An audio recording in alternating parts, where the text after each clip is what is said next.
Bien, podemos tomar asiento, por favor.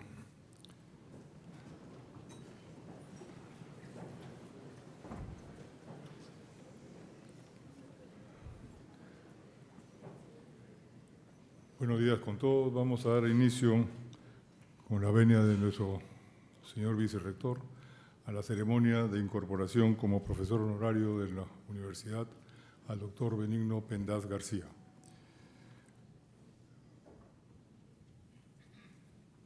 De acuerdo al protocolo, voy a dar lectura a la resolución rectoral a través de la cual se incorpora al doctor Pendaz a nuestra Casa Superior de Estudios. Resolución rectoral 671-2025 CURUSMP Lima, 9 de mayo de 2025. Vista la propuesta del señor vicerrector académico para conceder la distinción de profesor honorario de la Universidad de San Martín de Porres de Lima, Perú, al destacado académico doctor Benigno Pendaz García, considerando que, conforme a la política institucional de la Universidad de San Martín de Porres, se reconoce y honra a profesionales de destacada trayectoria académica, cuya labor ha contribuido significativamente al desarrollo del conocimiento y la enseñanza en diversas disciplinas de gran impacto en la vida profesional. Que el doctor Benigno Pendaz García es una figura de gran prestigio en el ámbito del derecho constitucional, la ciencia política y la filosofía del derecho, con una destacada formación académica que incluye la licenciatura en Ciencias Políticas y Sociología en el año 1978, la licenciatura en Derecho en el año 1979 y el doctorado en Ciencias Políticas en 1987 por la Universidad Complutense de Madrid, obteniendo la máxima calificación académica cum laude y el premio a la mejor tesis doctoral otorgada por el Colegio Nacional de Doctores y Licenciados en Ciencia Política y Sociología de España. Que su trayectoria académica se extiende por más de 4 décadas en instituciones de gran prestigio, habiendo sido catedrático de Ciencia Política en la Universidad CEU San Pablo desde 2010. Además, haber ejercido como docente e investigador en instituciones educativas como la Universidad Complutense de Madrid, la Universidad de Alcalá, ICADE, el Colegio Universitario Villanueva y la Universidad Internacional Menéndez Pelayo, impartiendo cursos de grado y posgrado en Historia de las Ideas Políticas, Derecho Constitucional, Filosofía del Derecho y Teoría del Estado. Que, como investigador y formador de nuevas generaciones de académicos, ha dirigido numerosas tesis doctorales en el campo del derecho y la ciencia política, algunas de ellas merecedoras de distinciones como el Premio Extraordinario de Doctorado, además de participar activamente en tribunales de tesis y proyectos de investigación de relevancia internacional.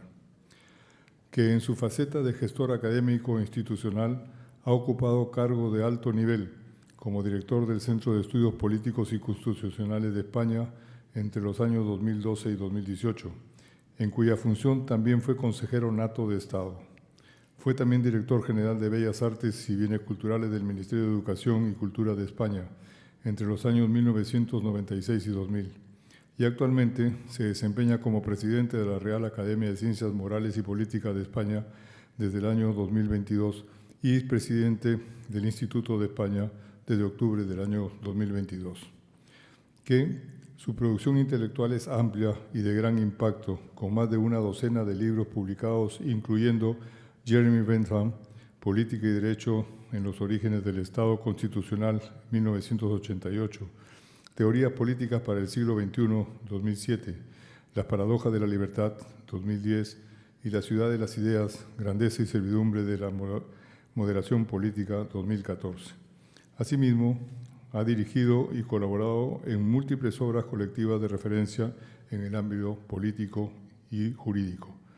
Que su contribución a la difusión del conocimiento trasciende la academia, habiendo sido miembro de consejos editoriales de prestigiosas revistas científicas, jurado de importantes premios internacionales, colaborador habitual en medios de comunicación nacionales e internacionales, difundiendo el pensamiento político y constitucional en foros académicos y de divulgación pública. Que en mérito a su destacada trayectoria y sus valiosos aportes al estudio del derecho, la ciencia política y la gestión institucional, el doctor Benigno Pendaz García merece plenamente el reconocimiento otorgado por la Universidad de San Martín de Porres, estando al acordado por el Consejo Universitario en sesión de fecha 9 de marzo de 2025 y en uso de las atribuciones que le confiere el artículo 47, inciso A del Reglamento General de la Universidad, se resuelve. Artículo primero. Otorgar la distinción de profesor honorario de la Universidad de San Martín de Porres, Lima, Perú, al destacado académico doctor Benigno Pendaz García. Artículo segundo. Encargarle el cumplimiento de la presente resolución al vicerrector académico, al decano de la Facultad de Derecho, al director general de Administración y demás autoridades de la universidad. Regístrese, comuníquese y archívese. 2 firmas del ingeniero José Antonio Chan Escobedo, rector, del doctor Armando Valdés Garrido Leca, secretario general encargado.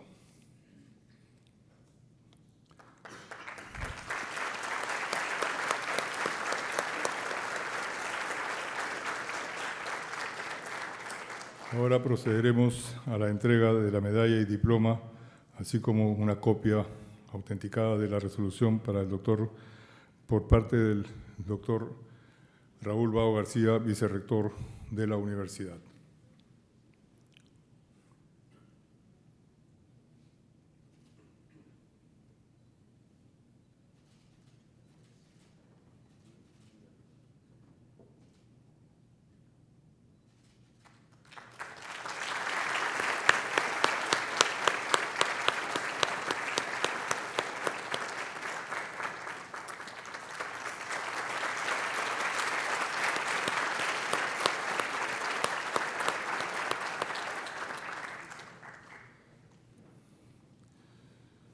A continuación, las palabras del profesor honorario, doctor Benigno Pendaz García, quien desarrollará una conferencia relacionada con el elogio de la universidad como fuente de vida.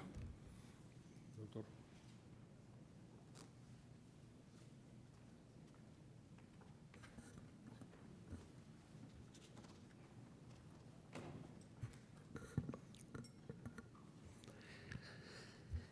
Buenos días a todos.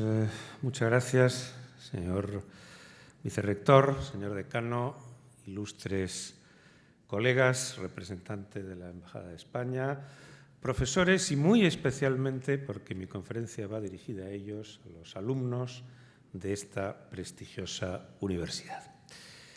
Me siento profundamente honrado con este reconocimiento como profesor honorario de la Universidad San Martín de Porres, un título que llevaré siempre con el mayor orgullo. Español y, por tanto, hispanoamericano, me siento aquí literalmente en mi propia casa, como estoy seguro que se sienten ustedes cuando nos visitan en España.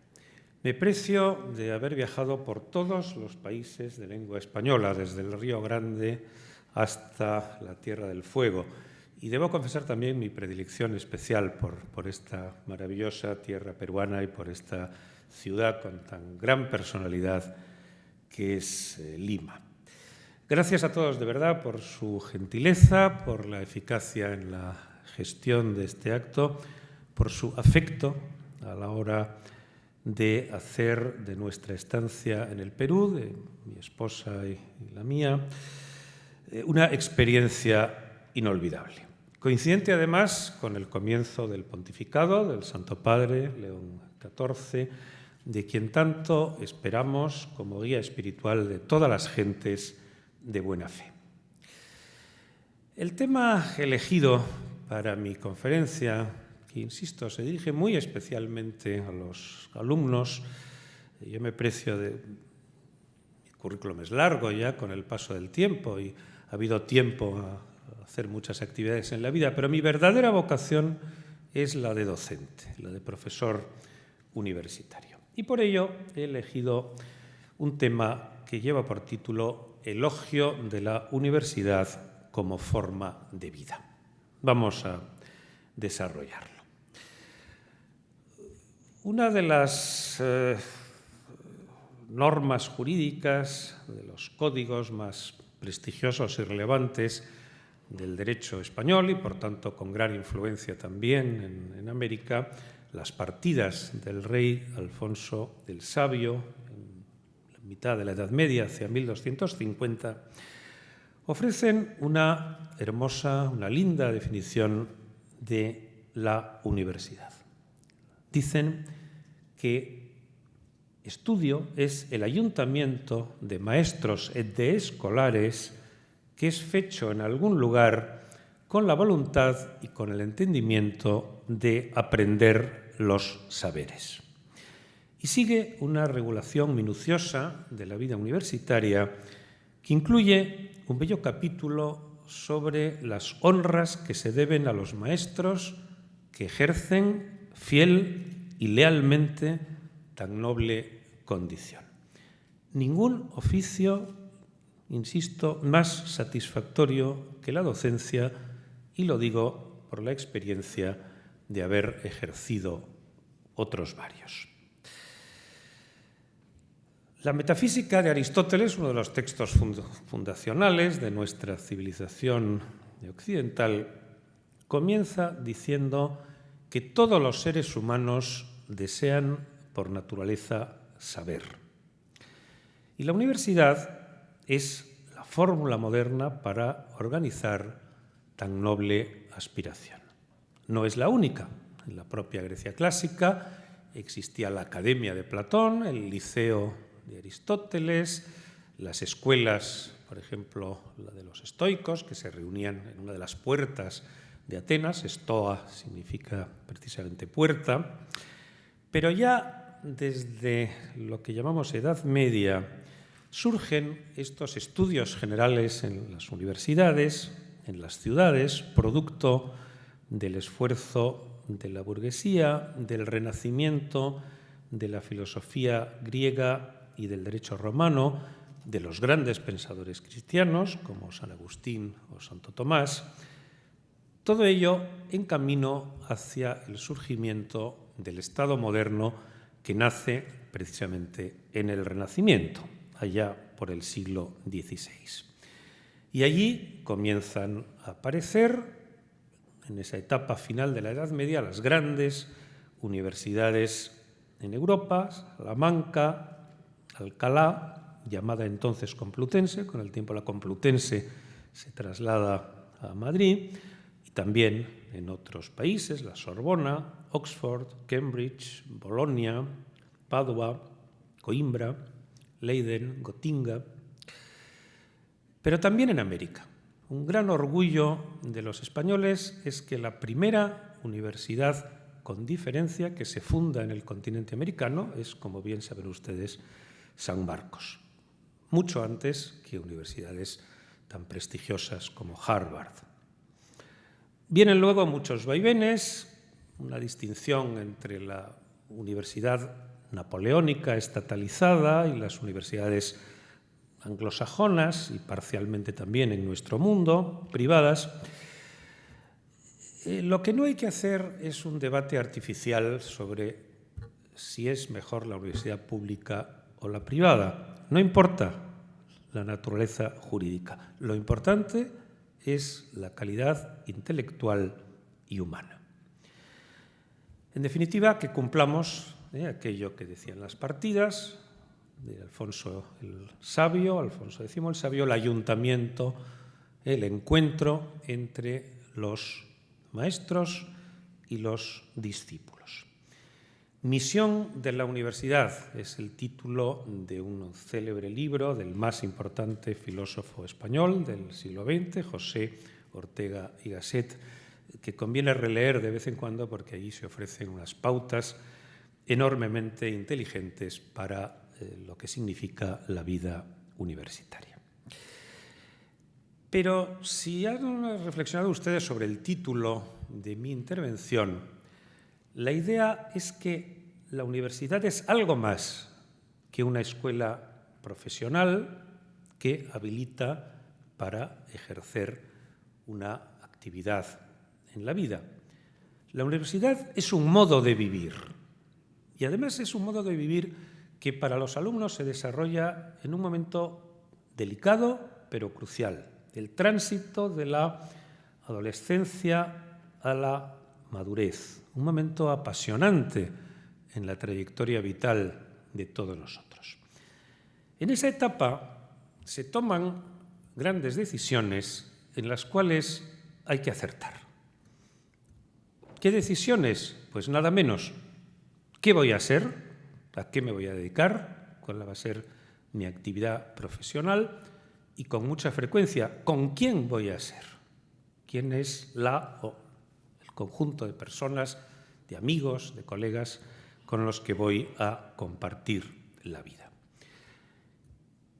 Y se conoce a los grandes maestros. Yo tengo verdadera devoción por quienes han sido mis grandes maestros en la Universidad Complutense y en el resto de mis actividades profesionales.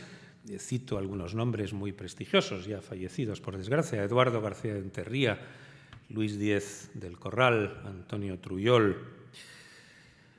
Los discípulos aprendemos de los maestros, y aprendemos no solo sabiduría, sino una forma de entender la vida.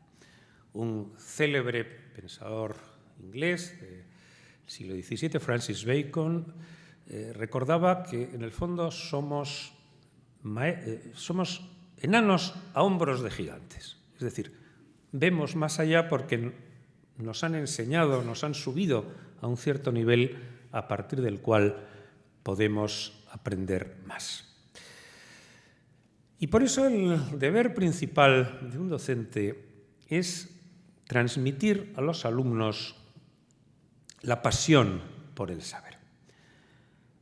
Les decía, ser profesor es la más satisfactoria de las vocaciones. Un buen alumno, una buena alumna, con mucha frecuencia, alegra la vida al profesor. Cuando la persona que te está escuchando percibes que te sigue con interés, que te hace preguntas pertinentes, que al concluir la clase pues se acerca y consulta sobre bibliografía o sobre alguna cuestión que no ha entendido, el profesor siente una satisfacción que es verdaderamente importante. Y en este contexto hay que hacer un elogio del mérito. Vivimos tiempos en los cuales a veces se desdeña el mérito, se habla de la meritocracia como si fuera una falsedad. No es cierto, no es cierto. Hay que estimular y hay que premiar a los mejores. También hay que ayudar al conjunto. Cada uno debe alcanzar, según la vieja doctrina escolástica aristotélica, la perfección adecuada a su especie. Todos los trabajos, todas las actividades, todo lo que uno emprende en la vida es muy digno siempre que se haga con la mejor voluntad, con el mejor esfuerzo, tratando de hacer tu trabajo lo mejor posible. Pero además, la universidad tiene como función determinante la transmisión de valores. No solo, insisto, de saberes técnicos, lo cual, por supuesto, es muy importante, pero hay que saber transmitir valores. La educación clásica, la paideia de los antiguos griegos que fundaron nuestra civilización, consiste ante todo y sobre todo en la formación del ser humano, en el cultivo del espíritu, en el aprendizaje de la ciudadanía, virtudes cívicas. La virtud, nos enseñó Sócrates, se puede enseñar y aprender. Y esas virtudes se traducen en el conocimiento de las artes que los clásicos llamaban artes liberales, opuestas a quienes son víctimas de su dogmatismo, de su mentalidad servil, de su condición de súbditos complacientes, enemigos sin matices de la libertad.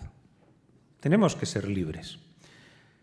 Tenemos que ser libres porque eso es parte nuclear de la condición humana, está en nuestro ADN. La libertad significa, ahora lo diré, respeto a las normas.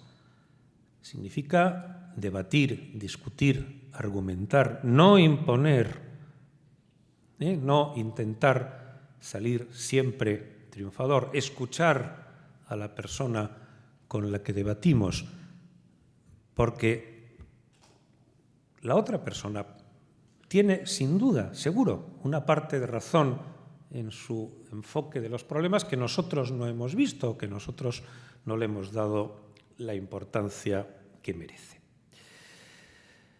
Bien, ¿cuáles son esas virtudes? ¿Cuáles son esas virtudes que la vida universitaria nos debe enseñar?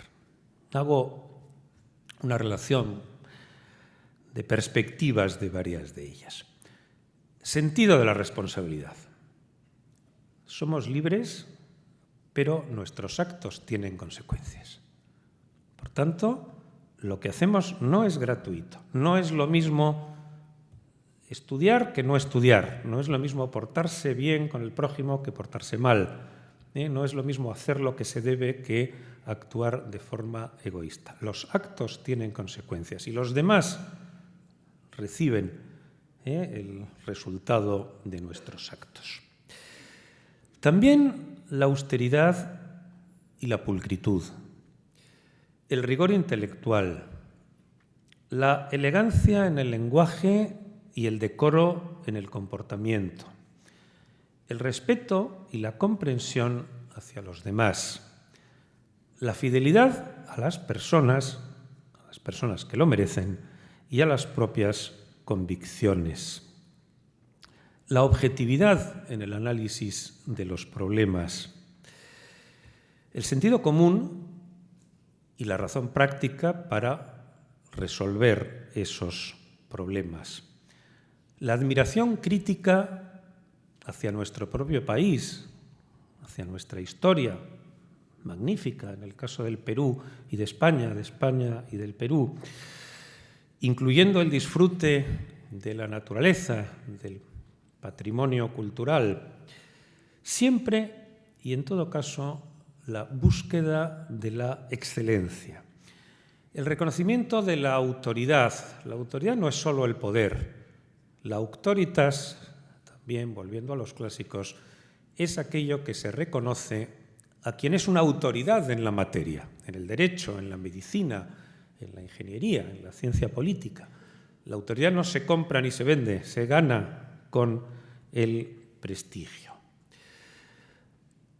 Hay que rechazar la ostentación pretenciosa de la riqueza o del saber. Todo esto son principios válidos para inspirar el despliegue de la personalidad individual y conducen a una enseñanza exigente, no elitista, pero sí exigente.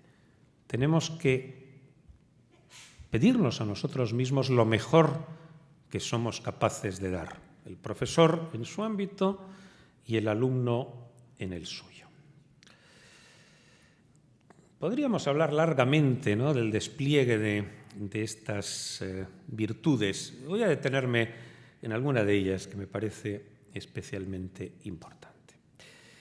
El sentido de la responsabilidad, insisto, es un elemento nuclear como barrera frente al relativismo, frente al escepticismo, frente al nihilismo, al todo vale, que es la mejor excusa para los oportunistas al uso.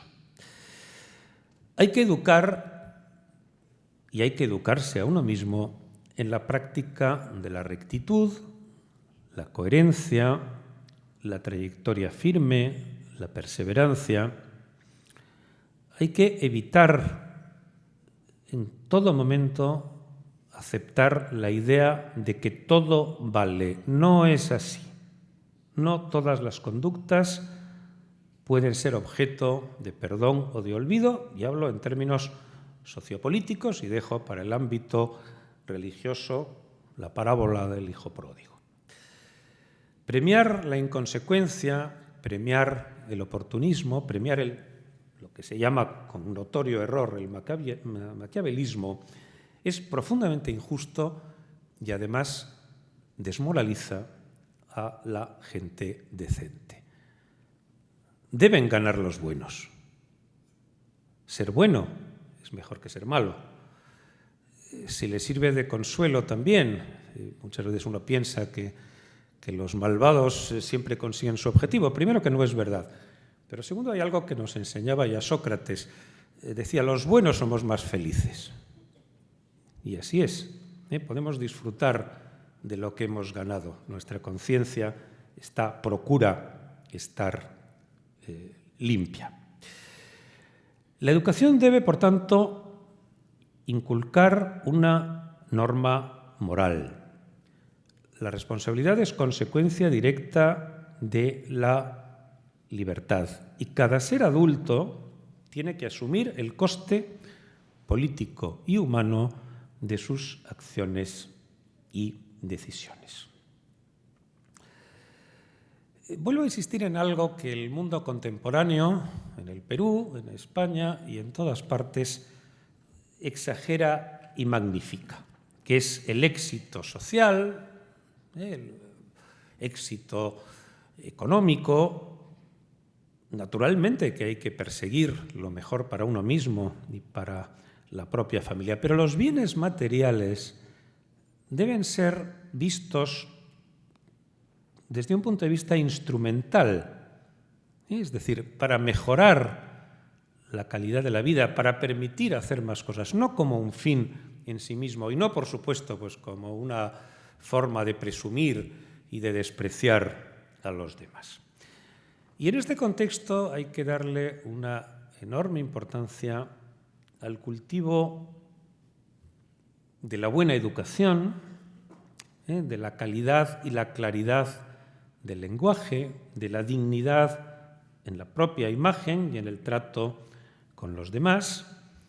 Hay que impedir, insisto, la supervaloración de los frívolos, los prepotentes, los amantes del exceso y la ostentación, que ofrecen a nuestros jóvenes un ejemplo lamentable, quizá porque ellos son herederos, a veces sin saberlos, de una sociedad ansiosa de consumos y de alegrías después de mucho tiempo de practicar la humildad a la fuerza.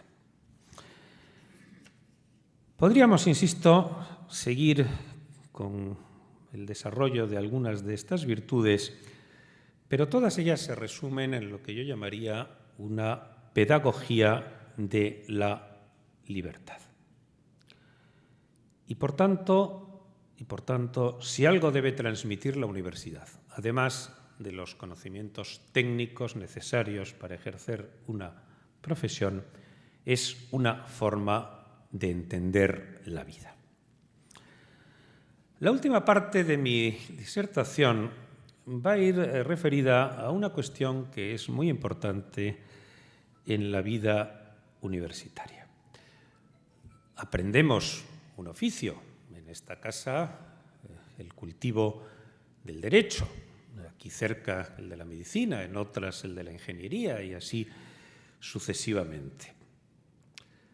Pero no hay que contraponer los distintos saberes como si fueran competitivos entre sí, hay que sumarlos, hay que agregarlos.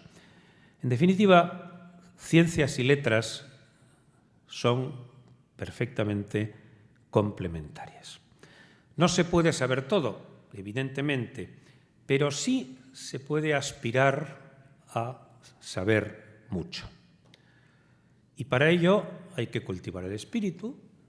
Viven ustedes en Lima, como nosotros en Madrid, en una ciudad con magníficos museos, con magníficos monumentos, con una oferta cultural, de música, de teatro, excelente. No hay que desaprovecharla.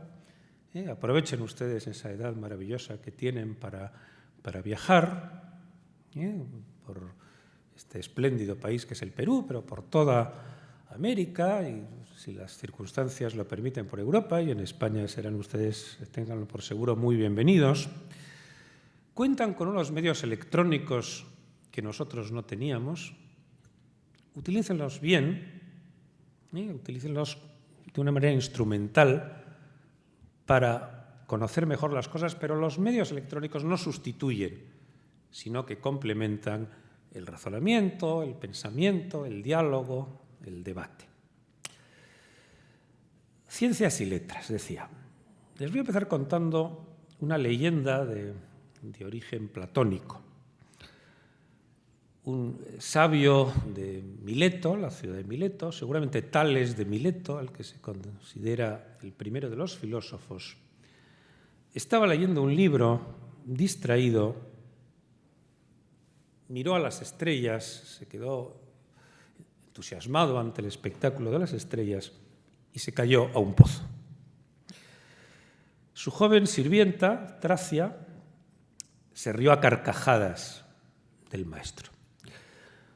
Un libro excelente de un filósofo, Hans Blumenberg, construye a partir de esta conocida anécdota una brillante historia de la teoría y de la práctica de la civilización occidental.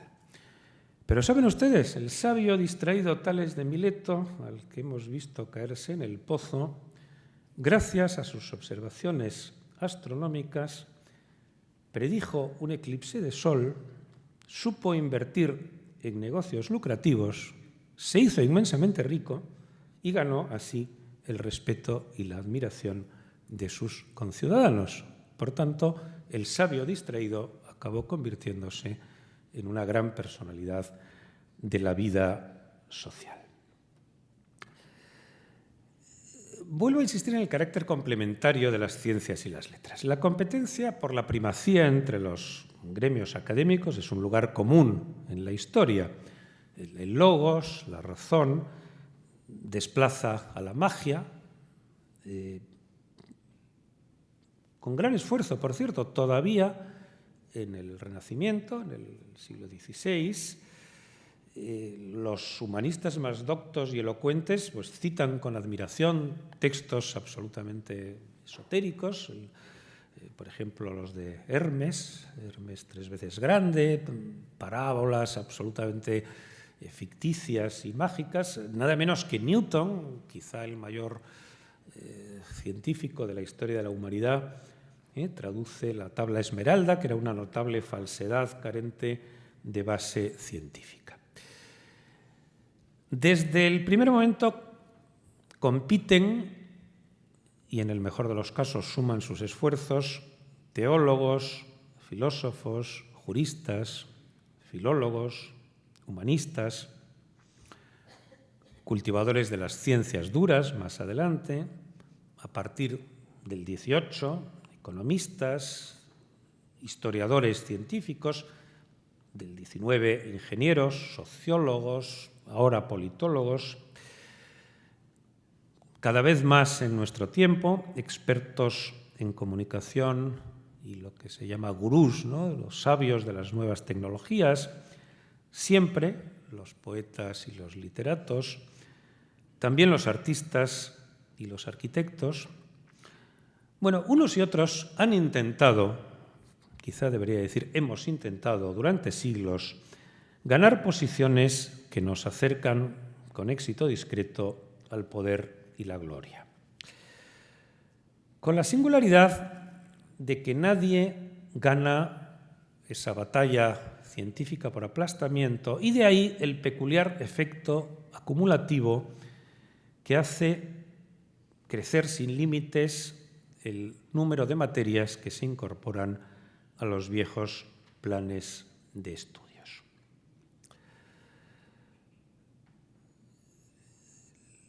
Ser sabio significa también ser humilde, significa también respetar a los demás, significa ser consciente de lo que uno no sabe.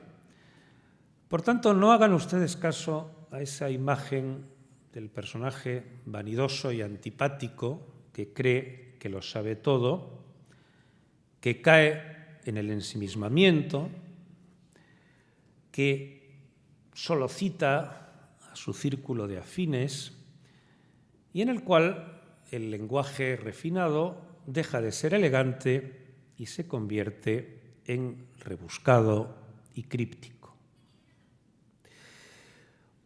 Muy bien al revés, que busca el éxito fácil y se sitúa al alcance del gran público. La ciencia es exigente. El lenguaje científico en cualquiera de sus materias es exigente. Estamos en una facultad de Derecho. Yo suelo decir mucho a mis alumnos el primer día de clase que aprender Derecho, como aprender medicina o cualquier otra disciplina, es como aprender un idioma. Cuando uno conversa con una persona cuya lengua natural es otra, pues al cabo de 3 o 4 frases ya sabes si es bilingüe o si lo habla con fluidez o si simplemente pues dice algunas palabras sueltas. Bien, cuando un jurista habla con otro jurista, cuando un médico habla con otro médico, cuando un arquitecto habla con otro arquitecto, pues inmediatamente entienden su lenguaje técnico que los demás no dominamos. ¿Cuál es, en este sentido, una de las mejores virtudes de la función docente, del ejercicio de la condición de profesor universitario? Me van a entender muy fácilmente. Cada curso que comienza, nosotros los profesores tenemos un año más. Nuestros alumnos siempre tienen los mismos. Siempre se sitúan aproximadamente en el entorno de los 20 años. Por tanto, va creciendo la distancia, van creciendo los conocimientos adquiridos por unos y otros, van creciendo las propias referencias, los nombres propios, las circunstancias históricas, en temas quizá un poco más frívolos, pues no sé, las referencias de los jugadores de fútbol o los grandes artistas, ¿no? Pues ya no son los mismos para una generación que para otros. Es muy importante que cultiven ustedes junto, insisto, con el conocimiento de las distintas materias que deben estudiar, una visión general del conjunto de la cultura. Todos debemos saber lo necesario de geografía o de historia, de álgebra o de biología, etcétera, etcétera. Cuando uno no está bien situado en el espacio y el tiempo, se convierte en lo que un gran filósofo alemán de hace ya más de un siglo, Karl Jaspers, llamaba náufragos del tiempo eje. Los seres humanos no vivimos en un mundo abstracto, no vivimos en el mundo de las ideas de Platón, vivimos aquí y ahora, en un espacio y en un tiempo determinados. Y en estos momentos de la historia en los que se ha acelerado la velocidad de la historia, nuestros antepasados españoles llegaron aquí en sus carabelas, nosotros llegamos en un avión que en 12 horas, 12, 13 horas, pues le sitúa uno de Madrid a Lima, pero es que la información ahora a través de los medios telemáticos llega inmediatamente, en unos pocos segundos. Por tanto, corremos el riesgo literalmente de marearnos, ¿no? de perder el sentido del espacio y del tiempo. Por eso, cultivar las materias que son formativas y no solo informativas es algo extremadamente importante. El mejor consejo que les puedo dar a nuestros alumnos aquí presentes es que no pierdan ustedes el gusto por la lectura. Además de manejar sus artilugios tecnológicos, el libro de papel, el libro que uno abre, que uno a veces subraya, en mi caso confieso que excesivamente, hasta casi que se convierta en algo deteriorado, sigue produciendo una satisfacción especial. Permite pensar, permite reflexionar. La gran literatura universal ayuda a entender la vida. La literatura en lengua española, ¿qué vamos a decir de la literatura en lengua española? Es formidable, desde el Quijote hasta nuestros días. El arte la contemplación de la pintura, de la escultura, de la arquitectura, todo ello crea un sustrato en la persona que le permite no solo aprender, sino también disfrutar. El que solo sabe de su materia no sabe de ninguna, decía también algún autor clásico. Por tanto, no desperdicien ustedes esa magnífica oportunidad que les ha dado la vida de estudiar en una estupenda universidad como a la que hoy tengo el altísimo honor de incorporarme como profesor honorario, de vivir en una ciudad y en un país espléndido como es el Perú y de tener a su disposición pues, los medios para garantizarse no ya solo información, sino también formación. La dignidad de la persona está en juego en ese planteamiento. La dignidad de la persona, los derechos humanos, son ustedes estudiosos del derecho, los derechos fundamentales, la democracia constitucional, el pluralismo, son elementos propios de una civilización que es mejor que cualquier otra que haya producido la humanidad. Eso sí, es exigente. Lo fácil, lo sencillo es yo mando, tú obedeces. El modelo constitucional, los derechos humanos, la división de los poderes, las instituciones representativas, la libertad de expresión son elementos que caracterizan de verdad a una civilización. Y a partir de ahí, a partir de ese sustrato común, dejemos que la vida fluya, dejemos que la vida nos lleve, escojamos bien, insisto, qué vamos a ser y con quién vamos a ser.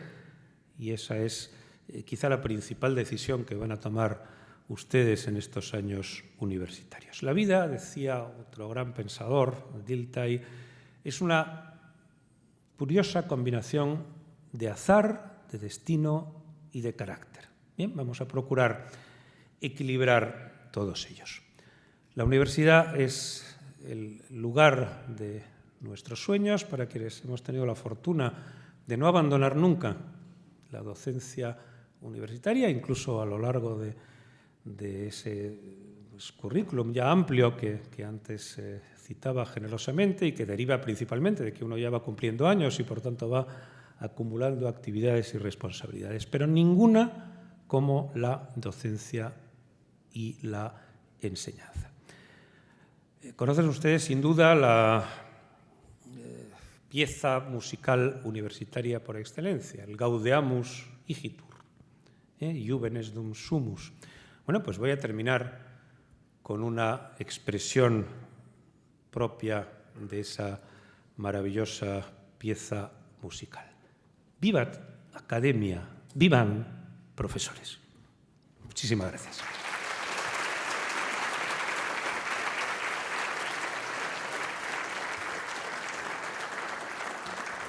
Perdón que recojo. Muchas gracias.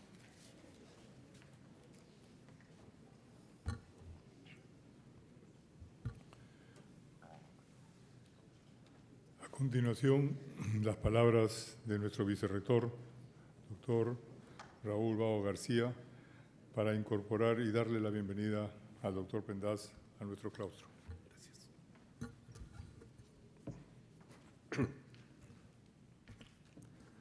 Muy buenos días con todos. Señoras y señores, distinguidos miembros del claustro académico, autoridades, estudiantes, apreciados invitados. En representación del rector de nuestra universidad, el ingeniero José Antonio Chan Escobedo, que lamenta profundamente no estar presente el día de hoy por motivos estrictamente de salud, me encarga enviarle un caluroso saludo de afecto y consideración a nuestro distinguido profesor Benigno Pendas García, que el día de hoy se incorpora a nuestro claustro universitario como profesor honorario.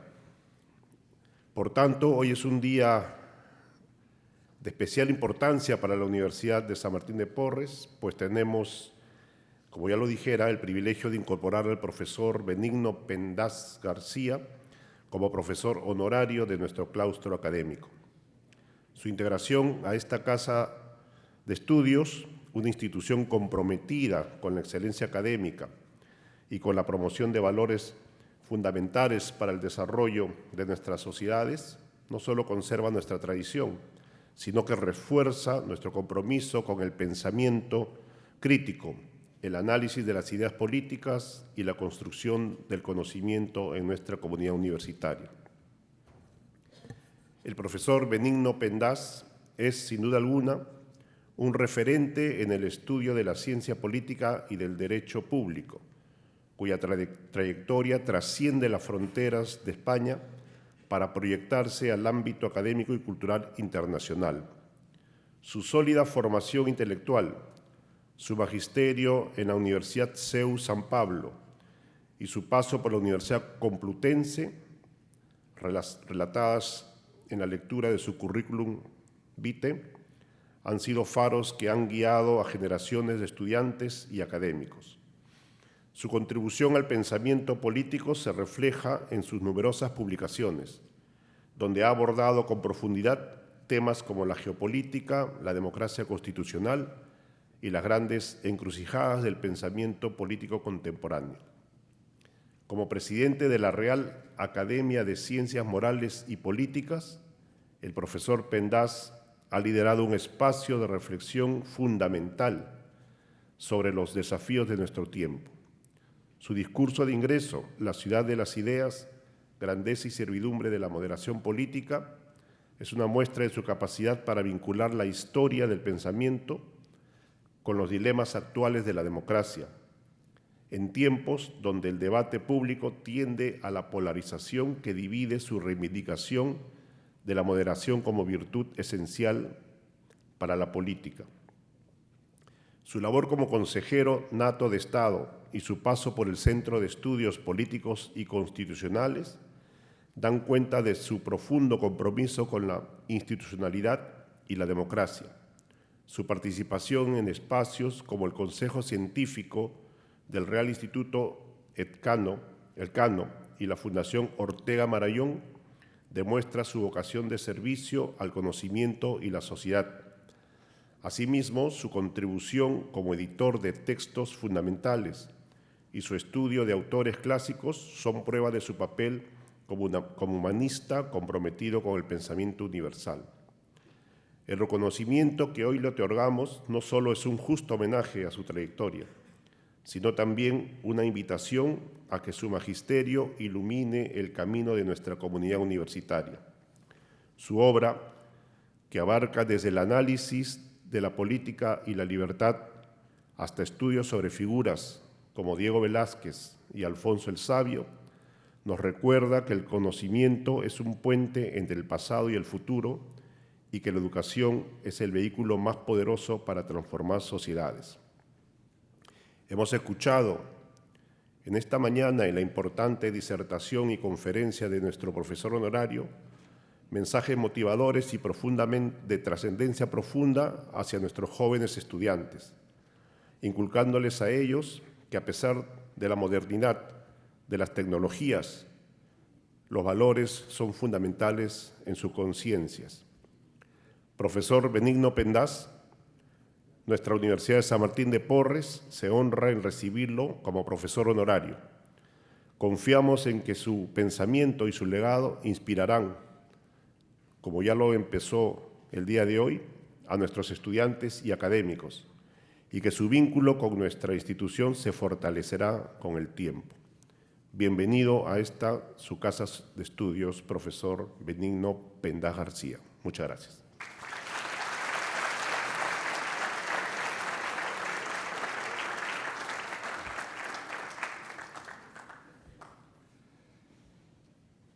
Bien, con las palabras de nuestro vicerrector, se da por concluida la ceremonia de incorporación como profesor honorario al doctor Benigno Pendas García.